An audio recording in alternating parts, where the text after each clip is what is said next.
The room went very still. Not the polite stillness of a military briefing where junior officers knew better than to breathe loudly. This was the stunned, airless quiet of 31 people watching a car accident unfold in slow motion, knowing the impact was coming, knowing no one could stop it, knowing something had just gone catastrophically, irreversibly wrong. Major Brad Carver's face was the color of raw brick.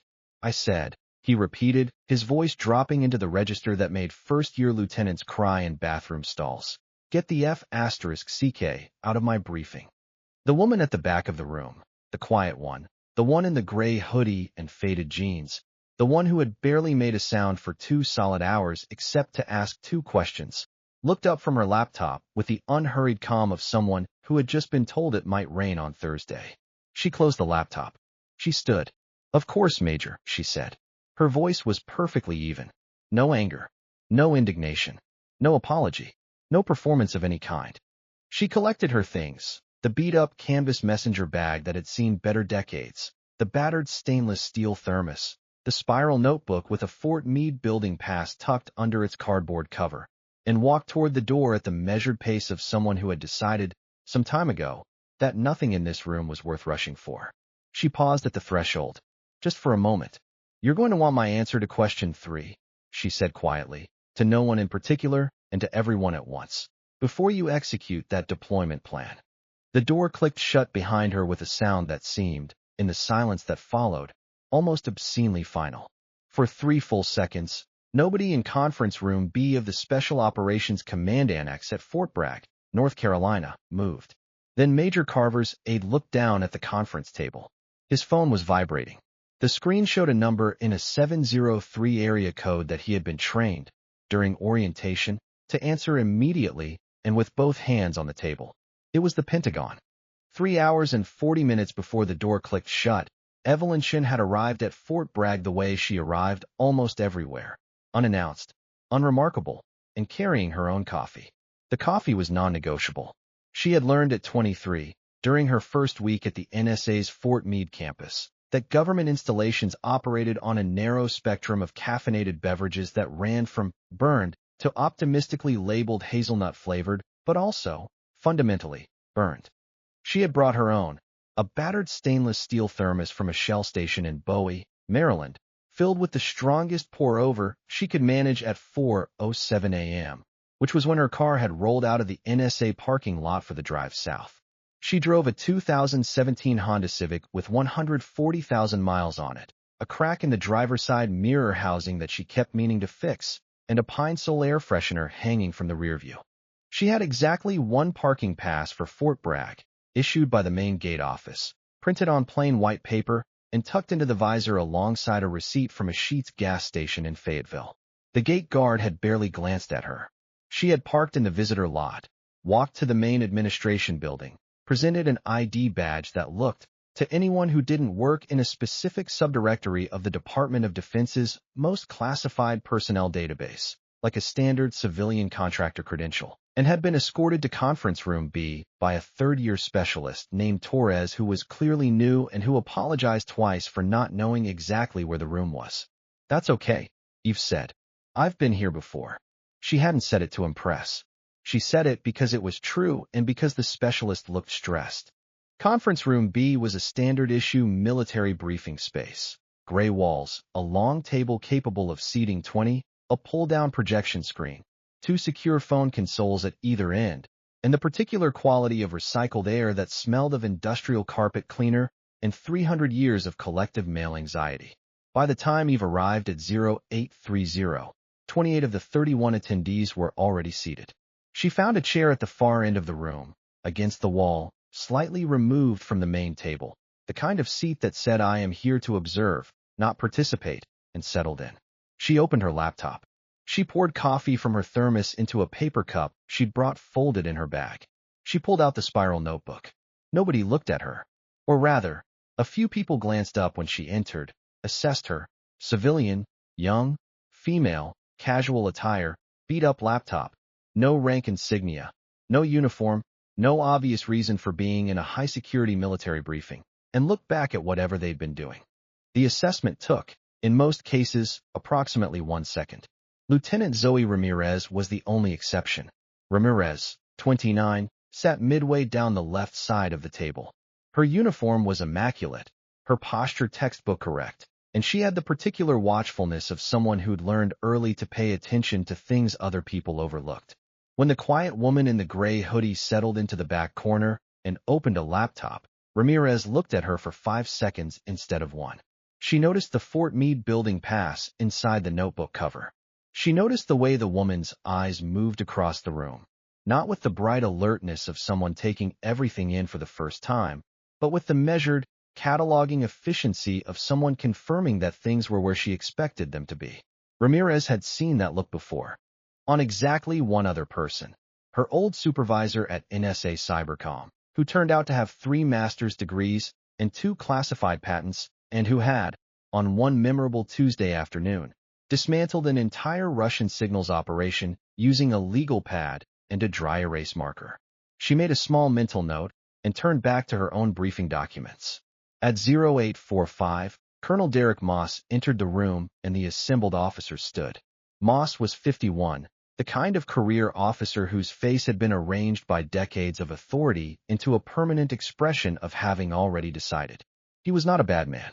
He was, however, a man who had been the most senior person in most rooms for approximately 15 years, and this had calcified certain habits of mind in ways he would have been genuinely unable to identify. He acknowledged the room with a nod, sat at the head of the table, and said, "Major." Major Brad Carver took the front of the room. He was 43, compact and angular, with the particular physical economy of a man who ran 6 miles every morning not because he enjoyed it, but because stopping would feel like conceding something.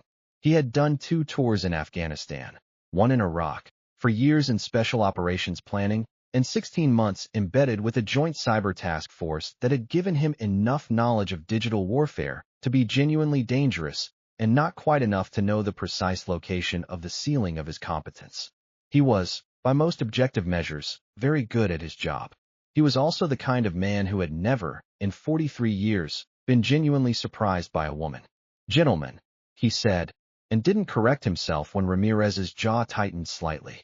"And Lieutenant Ramirez, we're here because as of 72 hours ago, somebody has been knocking on the doors of Phantom Grid." The room shifted.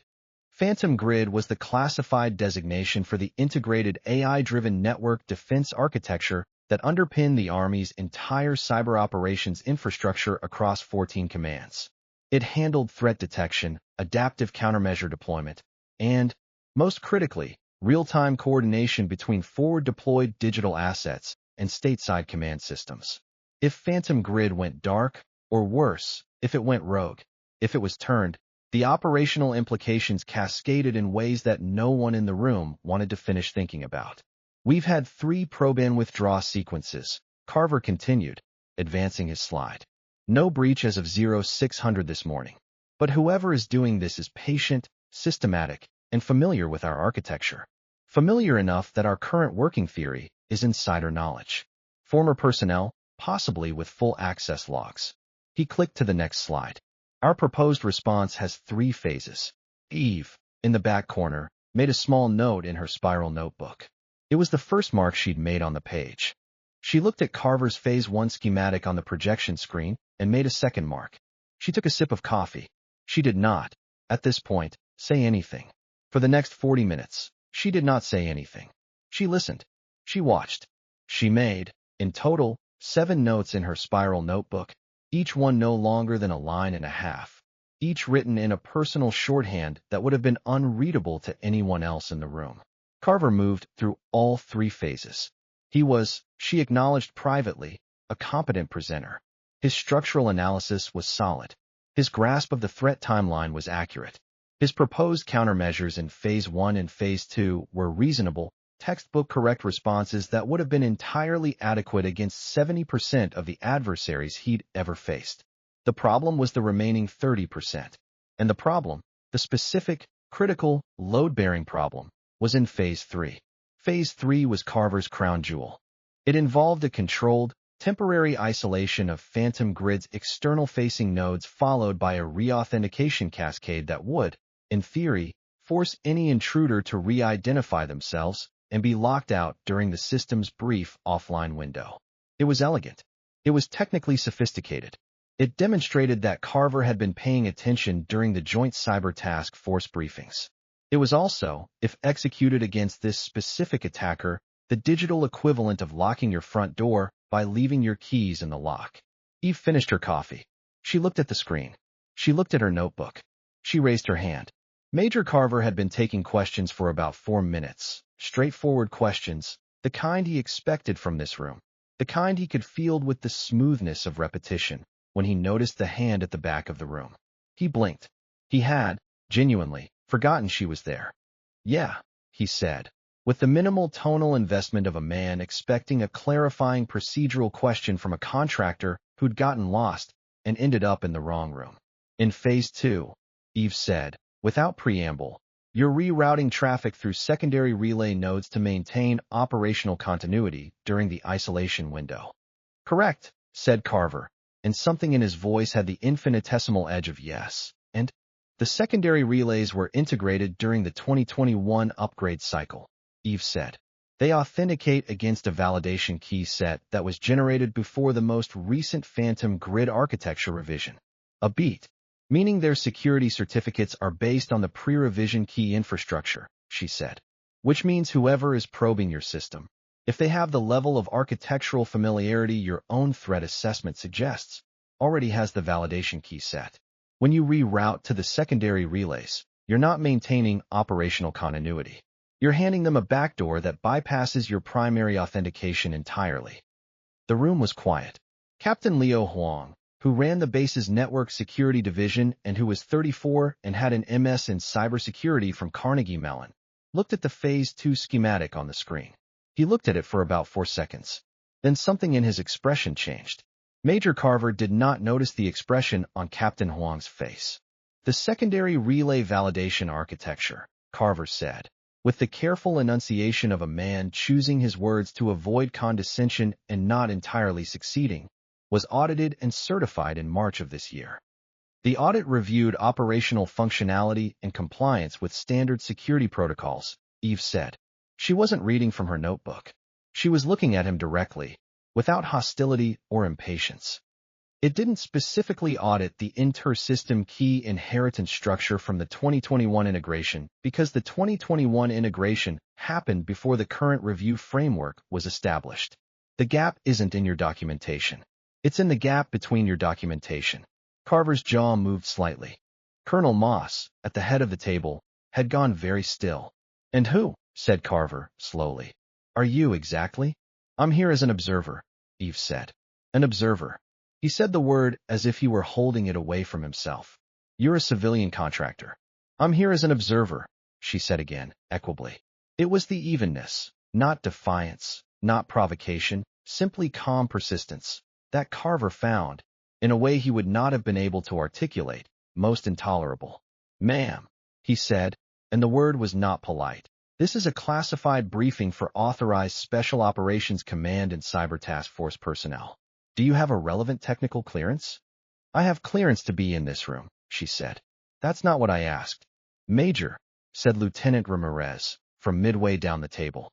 Zoe, said Colonel Moss, not unkindly. The word was a small, quiet stop sign. Ramirez closed her mouth. Carver looked back at Eve. He had a decision to make in approximately 3 seconds, and he made it the way he made most decisions, based on experience, instinct, pattern recognition, and, though he would never have admitted this, would have been genuinely offended by the suggestion, a set of unconscious assumptions about what a 28-year-old woman in a hoodie could possibly know about military cyber architecture that he, with 16 months at a joint task force and a master's degree in information operations, did not.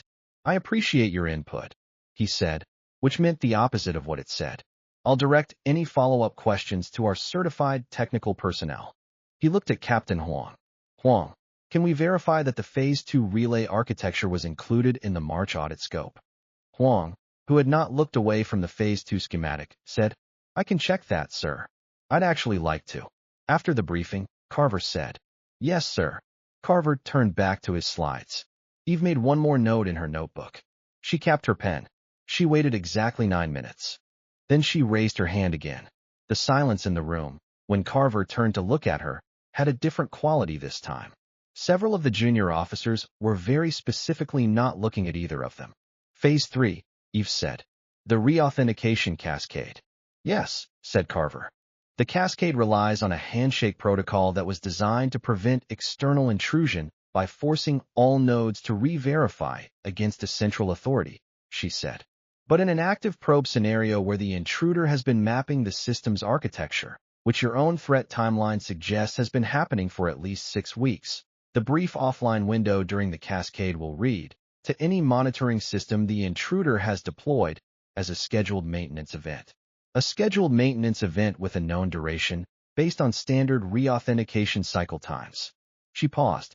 During that window, she said, the intruder doesn't need to break in through the front. They need to be already inside, in a dormant state, in one of the secondary systems that comes back online during reauthentication, and your cascade will reintegrate them as a verified node. The room was completely silent. Phase 3 doesn't lock them out, she said. It locks them in. Major Brad Carver looked at the quiet woman at the back of the room for a long moment. His face, which had been the color of a healthy tan, was now the color of raw brick. Get, he said, very quietly, and then his voice lost its quietness entirely. Get the F***CK out of my briefing. The aide's name was Specialist Ryan Kowalski, and he was 24 years old, and he had answered the Pentagon's red line number precisely one time in his 8 months at Fort Bragg, when a communications protocol had kicked it through to his desk in error, and that time it had been a wrong number. This time it was not a wrong number. This is the office of General Patricia Holloway, assistant to the chairman of the Joint Chiefs of Staff, said the woman on the other end of the phone, in the tone of voice of someone who had not said the phrase "this is the office of General Patricia Holloway" in a long time, because it was generally not necessary, because people generally did not need reminding of who they were speaking with. I need to speak to Colonel Moss immediately. Kowalski looked at Carver, who was watching him from the front of the room with the expression of a man who had just done something decisive and was feeling the first small tremors of wondering if it had been the right decision. Sir, Kowalski said. It's the Pentagon.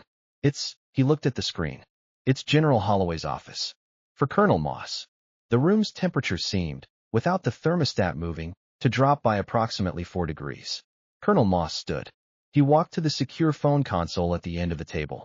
He picked it up with the measured deliberateness of a man who was 51 years old and who had been measured and deliberate in the face of things that would have made younger men flinch, because being 51 and a colonel required it. This is Colonel Moss. He listened for approximately 6 seconds. Then he said, Yes, General, I understand, but... For more seconds. The major determined that. 3 seconds. Something happened to Colonel Moss's face. It did not collapse. It did not crumple. Moss was not a man whose face did those things. But it changed, in the way that a very solid wall changes when you understand, for the first time, that it is not load-bearing. Of course, General, he said. Immediately. Yes, ma'am. He set the phone down. He looked at Major Carver. Major Carver, who had been watching with the focused attention of someone who had made a decision and was prepared to defend it, felt the first real thing, not doubt, not yet, but the premonition of doubt, settle somewhere in the back of his ribcage. Sir, he said. Huang, said Colonel Moss, turning to the captain. Find Dr. Chun. Now.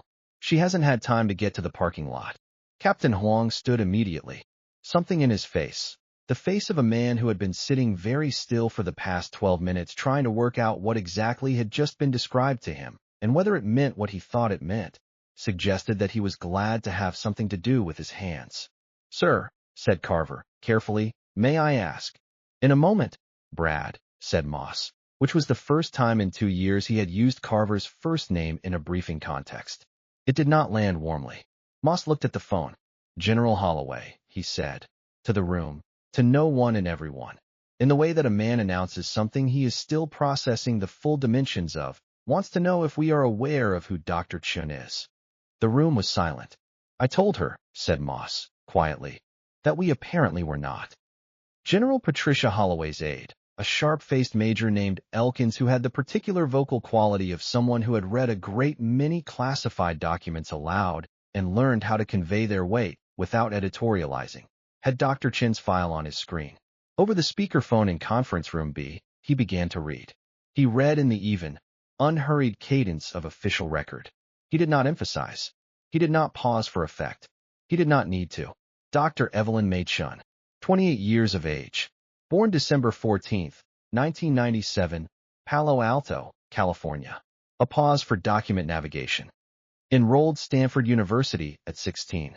Completed Bachelor of Science in Computer Science and Mathematics in 2 years and 4 months.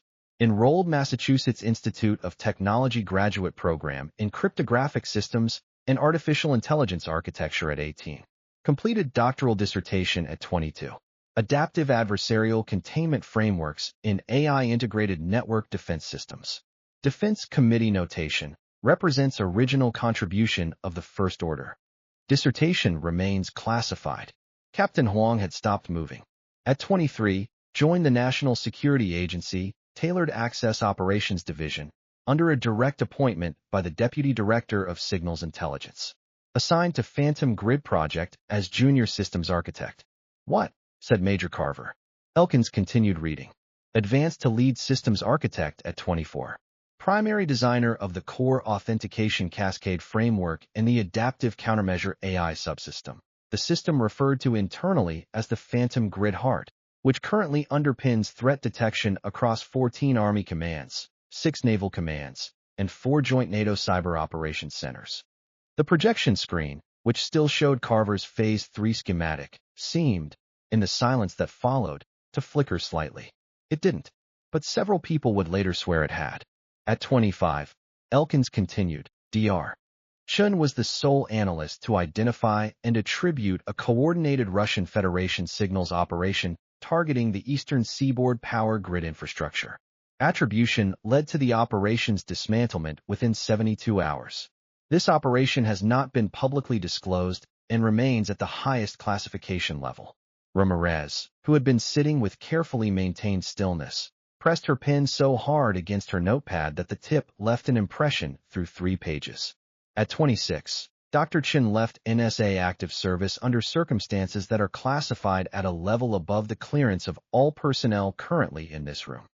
A brief pause that was not for effect and produced the effect of an entire theatrical production. She has since consulted on 3 international cyber treaty frameworks, including the 2023 Brussels Accord on AI-mediated network warfare, and currently holds the highest civilian clearance level in the Department of Defense.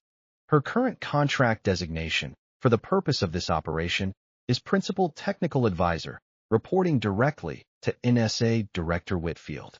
Major Carver had not moved in approximately 90 seconds. Director Whitfield, said Colonel Moss carefully, sent her here? Director Whitfield sent her here, said Elkins, confirming, because the probe and withdraw sequences your command has been experiencing for the past 72 hours match, with a 94% algorithmic similarity, a predictive threat model that Dr. Chin authored, in a classified paper submitted to the NSA in 2022, regarding attack vectors that would be available to any actor with intimate knowledge of Phantom Grid's foundational architecture. The room was very quiet.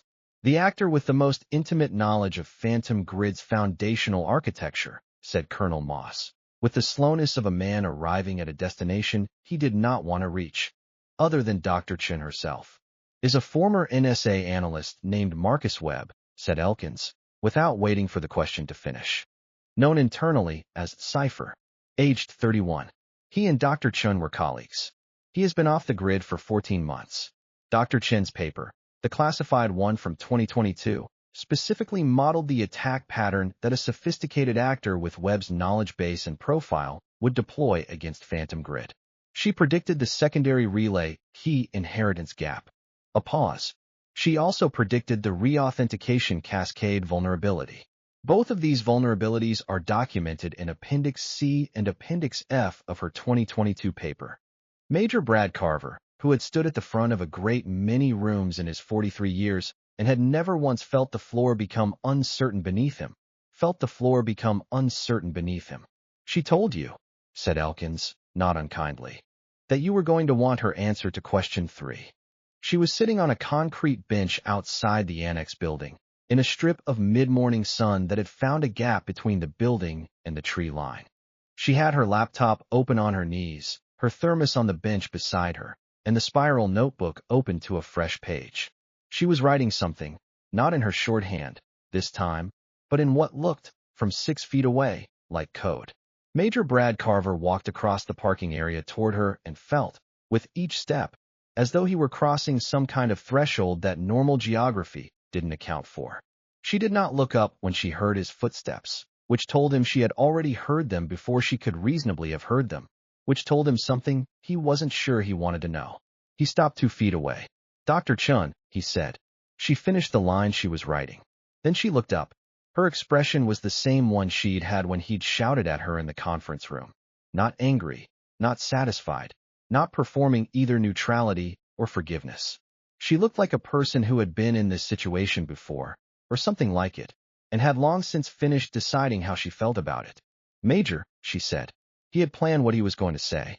He had run through it during the walk across the parking lot, revising it, stripping out the parts that felt defensive, adding the parts that felt necessary, arriving at what he'd judged to be a functional, professional acknowledgement of error that preserved what could be preserved of the situation. He stood there for a moment in the mid-morning sun, and all of it left him. "I owe you an apology," he said. "Yes," she said. She said it simply, without either graciousness or cruelty. "I was wrong," he said. About how I assessed your," he stopped. "I was wrong. I'm sorry." She looked at him for a moment. "Thank you," she said, and that too was simple. Not warm, not cold. A thing received and acknowledged. "We need you back in the room," he said. "I know," she said. She was already closing the laptop. "You've got maybe 3 hours before Webb moves from probing to insertion. He's been patient because he's waiting for you to execute your Phase 3 cascade. It gives him the window he needs. When you don't execute it, he'll realize the assessment has changed and he'll go to his contingency protocol." "What's his contingency protocol?" Carver asked. "He'll try to burn the whole system on his way out," she said, standing, gathering her things. "It's what I would do." She looked up at him. "That's not modesty," she said.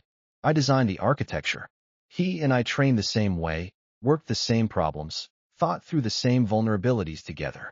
He's not smarter than me, but he's smart enough, and he's motivated, and he's been planning this for at least a year." She slung the canvas bag over her shoulder. "What you asked in the briefing room, whether I have the relevant technical clearance." She picked up her thermos. "I wrote the system he's trying to break." She started walking toward the building. "One other thing," she said, over her shoulder. "Yeah," said Carver. "Lieutenant Ramirez," she said. "She's been the sharpest person in that room all morning. I'm going to need her working directly with me." "Done," said Carver, without hesitation. It was the first thing he'd said in the past 20 minutes that came out without any effort at all. She walked back into conference room B the way she'd left it, without ceremony, without theater, in the same hoodie and jeans. What was different was everything else. Colonel Moss stood when she came through the door. He had not planned to. It was not required. It was the kind of thing that happens when the body understands something that the conscious mind is still catching up to. The rest of the room followed, in the way that a room follows when it has been recalibrated. Lieutenant Ramirez stood. Captain Huang stood. All 29 of the people who remained stood. Eve looked at the room. "Sit down, please," she said, without embarrassment or false humility. She walked to the front. She set her bag down, opened the laptop, and looked at the Phase 3 schematic that was still on the projection screen. "Colonel Moss," she said, "if you don't mind, I'd like about 20 minutes to walk everyone through the revised threat picture before we get into countermeasures." "The floor is yours, Dr. Chun," said Moss. She nodded. She turned to the screen. "Phase 1 and Phase 2 of Major Carver's plan are sound," she said first, and she said it clearly and without hedging, because it was accurate, and because there was nothing to be gained by demolishing everything. "The structural threat analysis is correct. The timeline is correct. The adversary identification framework is correct. The mistake in Phase 3 is subtle, and I want to walk you through it completely, because the same type of mistake, relying on inherited system assumptions that haven't been revalidated after architectural revisions, is going to keep appearing in Phantom Grid's defense posture until we fix the underlying audit framework." She glanced at Carver, who was seated to the left of center table. "It's not a unique mistake," she said. "It's a systemic one. I'd have caught it in a review, which is why I was sent here." She turned back to the screen and began. She was, without any visible effort, extraordinary. Not because she spoke quickly or with particular flourish. She spoke at a moderate pace, clearly, without jargon where plain language would do, and with precise technical language where it was necessary. What made her extraordinary was the quality of her attention, the sense, palpable in the room, that she was holding the entire architecture of the system in her mind simultaneously, moving through it in real time, connecting its components with the fluency of someone who had built them herself. Which she had. She dismantled Phase 3 in 4 minutes. Not aggressively, methodically. She put Carver's schematic on the left side of the screen and placed, beside it, a diagram she pulled up from a classified folder on her laptop. The diagram was dated 2019 and bore the notation Phantom Grid Core Architecture, Primary Draft, Yim Chun. This is the original design specification, she said, and there was a brief but genuine silence in the room as that notation sank in. The secondary relay validation structure that was added in 2021 was added by a different team, under a different review cycle, and, as I flagged in a memo at the time, which I have on file, the team did not have access to certain classified specifications about the key inheritance architecture because those specifications were compartmentalized above their clearance level. She paused. That compartmentalization was necessary. I'm not criticizing the 2021 team. But the result is a seam in the system's security architecture that anyone with access to the full original specification, which, until 14 months ago, included Marcus Webb, can exploit. She looked at the room. Webb isn't attacking Phantom Grid. He's attacking the seam that he knew existed because I told him about it. Because at the time, he was someone I trusted. The room was silent. He's patient, she said, because he thinks you don't know the seam exists. He's been mapping it for 6 weeks, getting ready to use it. And Phase 3, which is the standard, textbook correct response to this type of intrusion, would have triggered it perfectly. She clicked to her own countermeasure schematic. Here's what we're going to do instead. She had been working for 47 minutes when the alerts started coming in. Not the slow, methodical probe-in withdraw sequences that had been Phantom Grid's background noise for the past 72 hours. These were fast, purposeful, and layered. A simultaneous three-front push that hit the system's northern perimeter, its secondary relay nexus, and, in what would have been invisible to anyone who didn't know to look for it, a ghost thread that was trying to quietly insert itself into the reauthentication queue. He knows, said Eve, without looking up from her laptop. She was already typing. He clocked the change in response pattern, and he's going to contingency.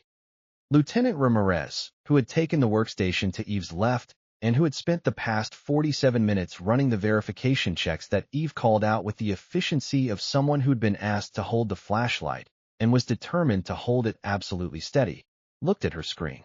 Northern perimeter is holding, she said. Secondary relay nexus is a beat. Secondary relay nexus is showing unauthorized handshake attempts. 3, 4, 6 simultaneous. Expected, Eve said. Let them reach the handshake stage. Don't break the connection. Ramirez's hand hovered over her keyboard. You're sure? I want him to think Phase 3 is executing, Eve said. I need him inside the handshake queue for 30 seconds. Can you hold it for 30 seconds?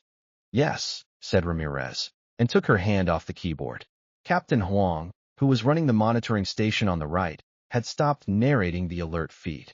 He was watching Eve's hands. She typed at a pace that was not, superficially, extraordinary. She was not a Hollywood hacker making the keyboard sound like a percussion instrument. She typed the way she moved, with an economy of motion that suggested every action was exactly where it needed to be and not one increment beyond.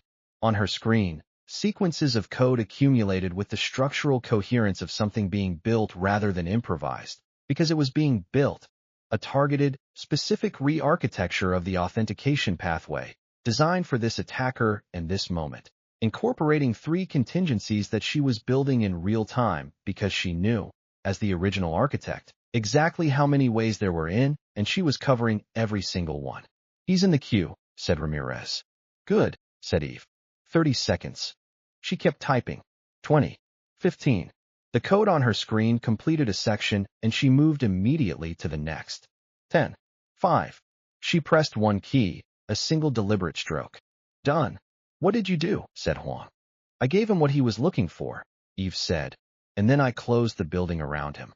She turned back to the northern perimeter alerts.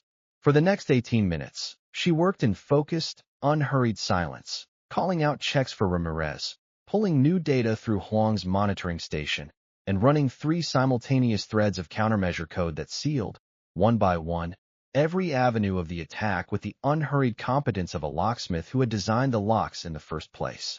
The alert feed slowed. The simultaneous pushes began to fail. At minute 14, the ghost thread that had been trying to insert itself into the reauthentication queue hit the barrier she'd constructed and stopped. At minute 18, the northern perimeter went silent. At minute 21, the secondary relay nexus showed 0 unauthorized handshake attempts for the first time in 72 hours.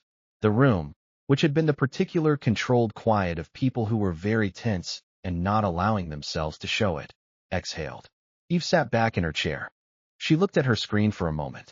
She picked up her thermos, remembered it was empty, set it down. He's not gone, she said. He'll be regrouping. But we've closed the primary and secondary access vectors, and the thing I just placed in the authentication queue will fingerprint him if he tries a new approach in the next 48 hours. She looked at Ramirez. I need someone monitoring that fingerprint around the clock. I'll stay, said Ramirez immediately. I know you will, said Eve. There was something in her voice, not effusive, not performative, but precise and real. That was the closest thing to warmth she'd shown all day. You were the best person in this room. Ramirez looked at her. You noticed me, she said. Not as a question. When you came in, Eve said. You looked at me the way people look when they're checking something against a pattern, not dismissing it against one. She paused. That's rare. It matters. General Patricia Holloway arrived at Fort Bragg at 1,430 hours in a helicopter that landed on the far pad with the kind of authorized urgency that made people check their posture from half a mile away. She was 57, silver-haired, and had the bearing of someone who had spent a career in rooms where her presence was a calibration. It reset the room's understanding of what authority looked like and measured itself against. She walked into the annex building with 2 aides, was briefed by Colonel Moss in the corridor for approximately 4 minutes, and then asked, in a tone that was formally polite in the way that a blade can be formally polished, to be directed to Conference Room B. The threat had been contained. Moss had already told her this. This visit was not about the threat. She entered the conference room, acknowledged Eve with a nod of genuine and specific respect, the kind of nod exchange between people who have a relationship that predates this room, and then turned to look at Major Carver. Major, she said. General, he said, and his voice had the careful evenness of a man standing at attention inside as well as outside. An active adversary was probing a critical national security infrastructure system, she said. The NSA director dispatched the foremost expert on that specific system's architecture to this command as a priority technical advisor. She arrived at this command at 0830. At approximately 1005, 40 minutes into an active threat briefing, you removed her from the briefing room. Carver said nothing.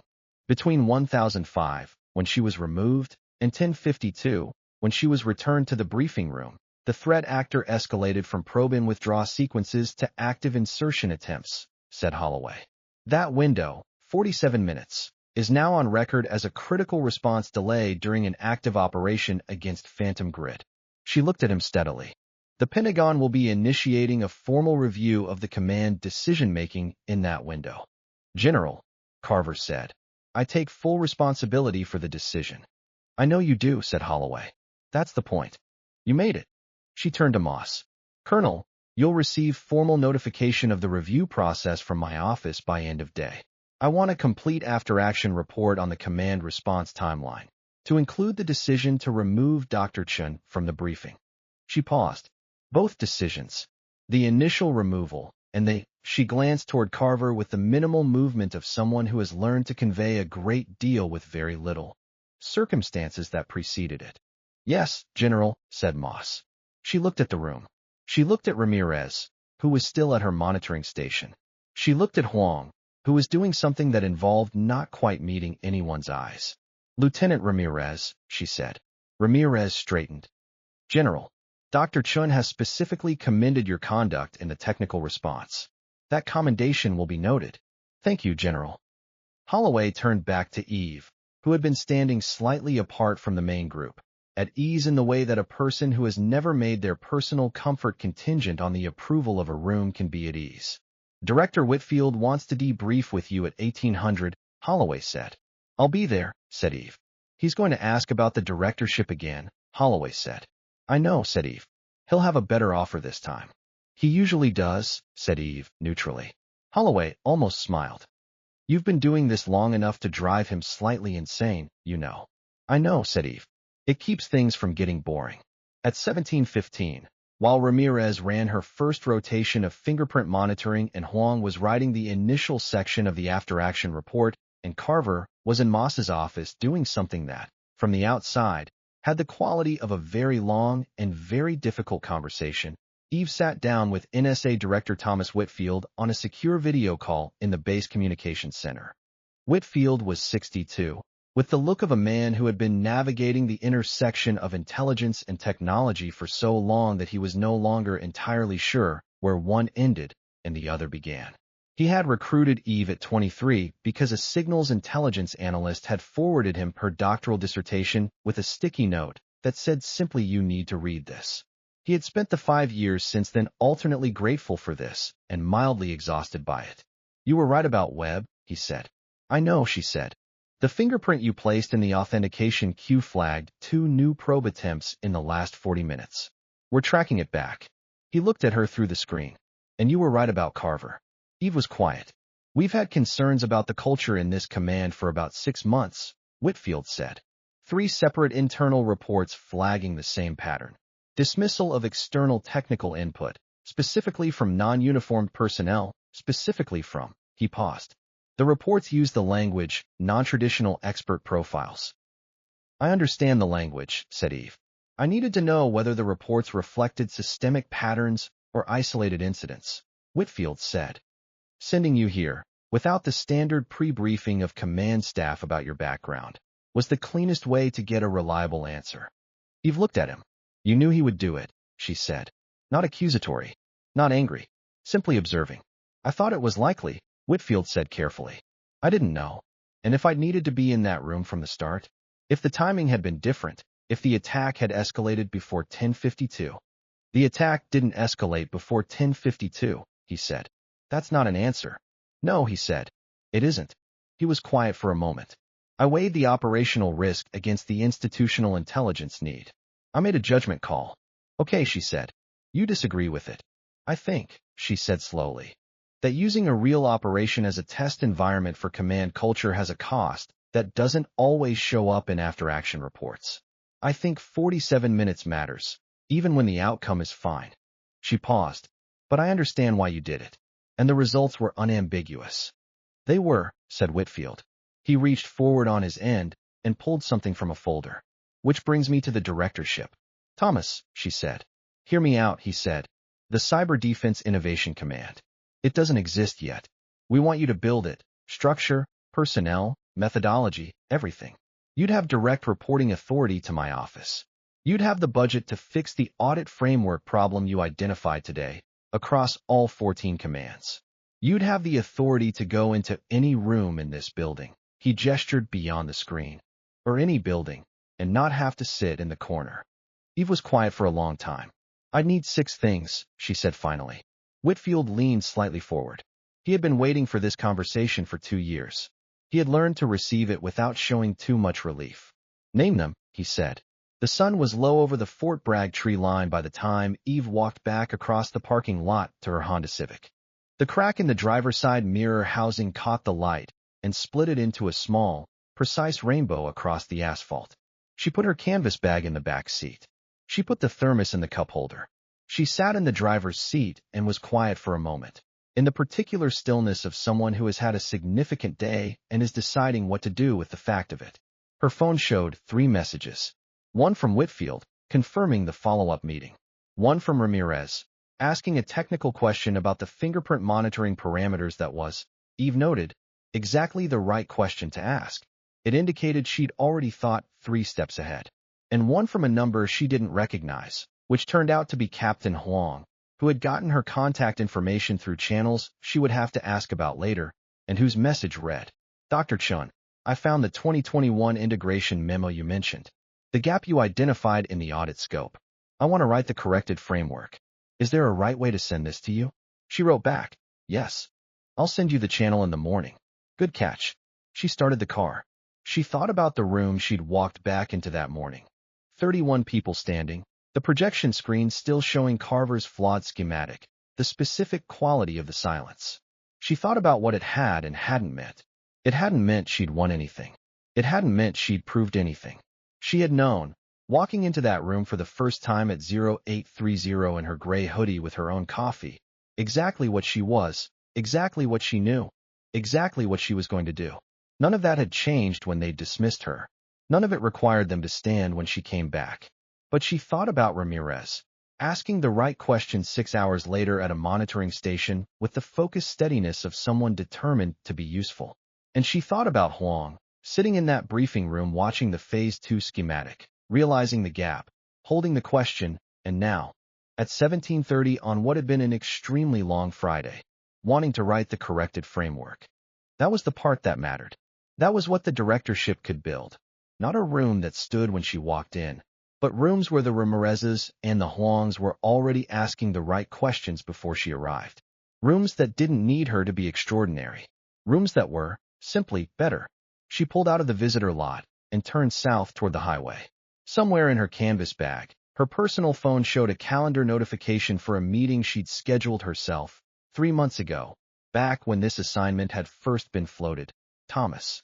6 conditions. She'd been working on those conditions for 2 months before she'd ever agreed to come to Fort Bragg at all. She turned on the radio. She drove. The following Monday, when the formal notification arrived at Fort Bragg confirming the establishment of the NSA Cyber Defense Innovation Command and the appointment of its founding director, it landed on Colonel Moss's desk at 0800. He read it once, looked at the name on the letterhead, and set it down very carefully. Major Carver, who was in the middle of a formal review process that would take 6 weeks and end with a notation in his permanent record that he would carry for the rest of his career, heard about it from his aide at 0807. Lieutenant Zoe Ramirez, who had spent 72 straight hours monitoring the authentication fingerprint and had, in that time, identified 2 additional web probe attempts and flagged a third anomaly that turned out to be unrelated but important, received a different notification at 0830. A direct appointment offer from the founding director of the new command, with a note attached in the distinctive shorthand of a woman who had a lot of work to do and had already decided who she wanted. Doing it with her. The note said, you held it for 30 seconds. That's the kind of thing that matters. Come find me. Ramirez folded the note. She put it in her uniform pocket. She went to find her commanding officer to start the transfer paperwork. She was smiling.